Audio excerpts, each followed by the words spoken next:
Hello, thank you so much for having me. I'm really happy to be here to share my story with you. So, my talk is called Learning to See.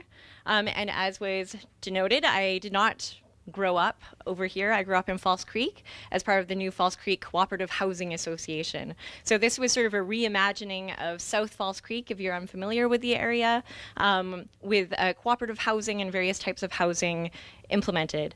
What is amazing is that it has community built right into its structure. So you can see one of the complexes being built there. It's built circular, so there's space on the inside. The whole area was conceived with walkways and pathways so that you would bump into your neighbors.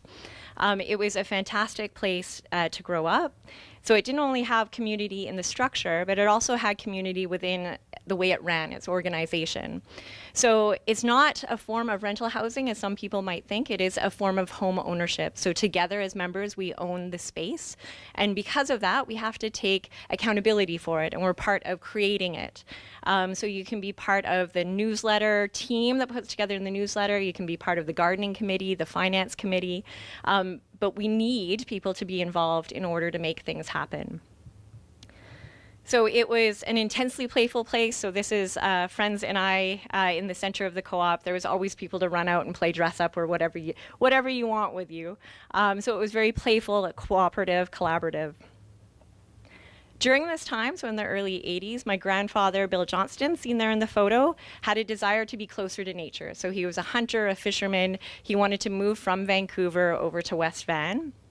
So this is actually an ad for the piece of property that they ended up buying. I really enjoy it because it says the property is worth $70,000, and the median household income in 1980 was $41,000 a year. So like not that different, but they built the house and they have enjoyed living in it for many, many years.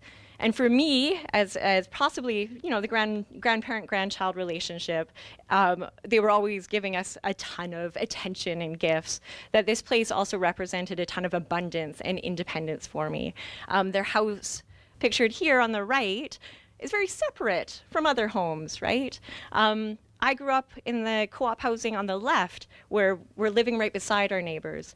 So in my mind, going back and forth between these places, they were very different. I couldn't recognize what community looked like over here because it was so obvious from where I was growing up.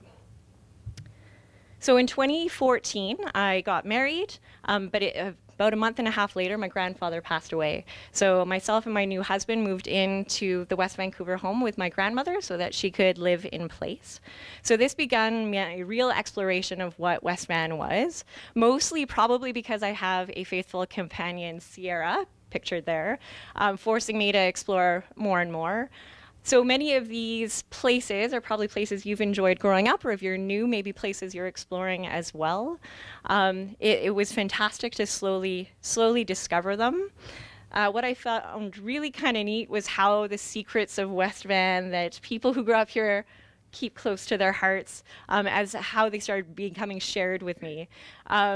North Shore rescue people may say something different. My strategy sometimes was just to follow my dog. I would time it, so never more than 20 minutes out in one direction, 20 minutes back. Neighbors would sort of, as they see you out walking, would share their favorite trails to go on. Sometimes just trying to connect walks and discovering there's all those fantastic walkways in between communities that are there.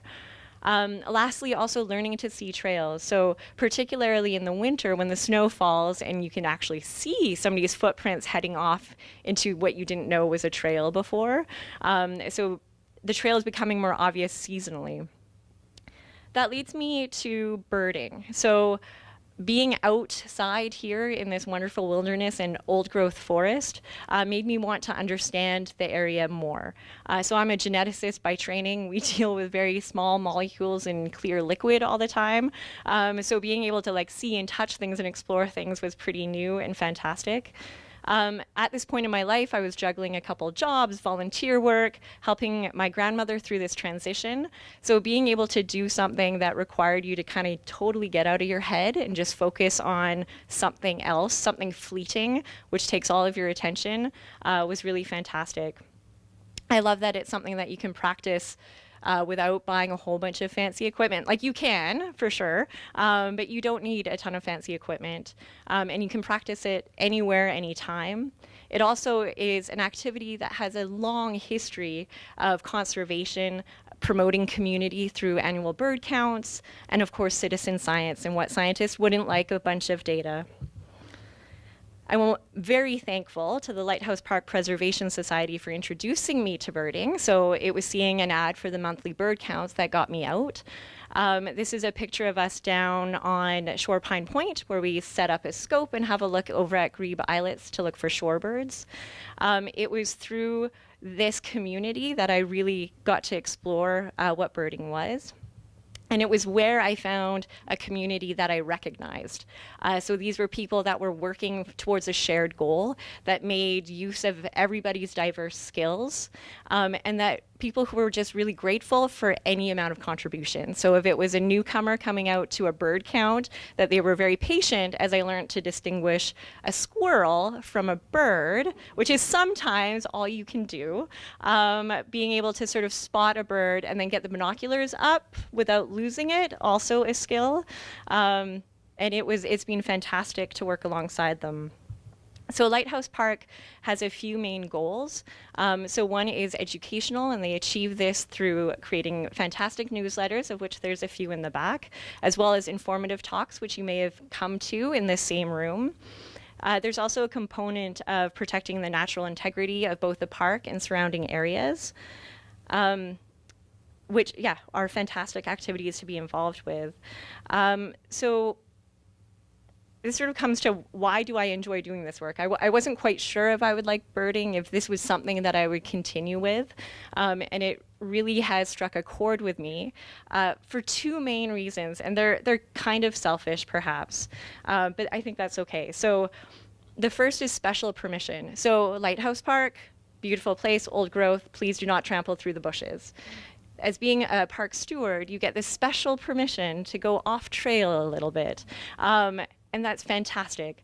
So also walking with my dog very quickly with a 5-foot nose up here, you experience the park in one way. On your hands and knees pulling ivy, you experience the park in a completely different kinesthetic way. I didn't know ivy has a smell until you're pulling it from the earth. The feel and the smell of the mud and the roots in there. Again, totally different experience of the park. A second point where we have special permission is that during our monthly bird counts, and you too can join us, we go down to the actual lighthouse. And this is a fantastic space that generally doubles our species count numbers because it is quiet, it is warm down there generally. And I feel like this sort of reciprocity, that you take care of it and it shares more of itself with you, is a beautiful relationship to be in. So the second reason I enjoy stewardship is learning to see. So as a scientist turned science educator, I am continuously thinking of, how do we prime minds to become great scientists? How do we prepare people to make discoveries? And I think it really is learning how to see what's in front of you.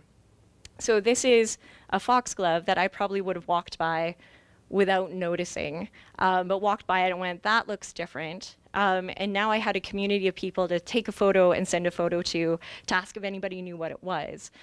So it's that community that creates learning, that you're learning together, you're learning from them, you're learning how to look at things. I work with a lot of youth. They are needing this, they would desire this. They desire mentorship, they desire opportunities to explore, and that community to learn with. So the Environmental Science Academy that was mentioned, and the kids involved in that will be giving talks here over the coming couple weeks, I believe. There's a brochure in the back. They're integrating with scientists in the community groups to learn that this is something that adults take seriously. This is something that they can do as jobs. At Future Science Leaders that I work with at Science World, again, we're creating communities of people who can learn together, because that's a great way that we learn. So I am, in the end, entirely embarrassed of my preconceptions of what West Vancouver was.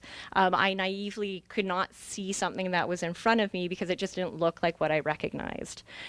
So there is an amazing amount of community here, and sometimes you just need to learn how to see it. Thank you.